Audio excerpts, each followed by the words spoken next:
রংপুরে বৈষম্যবিরোধী ছাত্র আন্দোলনে নিহত মাহমুদুল হাসান মুন্না হত্যা মামলায় রংপুর জেলা যুবলীগের যুগ্ম সাধারণ সম্পাদক নাহিদ হাসান সাদ্দামকে দেশীয় অস্ত্রসহ গ্রেপ্তার করেছে পুলিশ।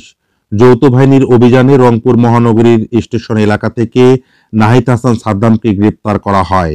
নাহিদ নিষিদ্ধ সংগঠন রংপুর জেলা ছাত্রলীগের সাবেক উপপ্রচার সম্পাদক ছিলেন। আরপিএমপি কমিশনার মোহাম্মদ মজিদ আলী জানায়, তথ্য প্রযুক্তির সহযোগিতায় নগরীর স্টেশন এলাকায় অভিযান পরিচালনা করে নাহিদ হাসান সাদ্দামকে গ্রেপ্তার করেছে যৌথ বাহিনী। গ্রেপ্তারের সময় তার কাছে বেশ কিছু দেশীয় অস্ত্র উদ্ধার করা হয়। যুবলীগ নেতা নাহিদ হাসান সাদ্দাম বৈষম্য বিরোধী ছাত্র আন্দোলন চালাকালে গত বছরের 4 আগস্ট দেশীয় অস্ত্রসহ আন্দোলনরত শিক্ষার্থীদের ওপর হামলা চালিয়েছে।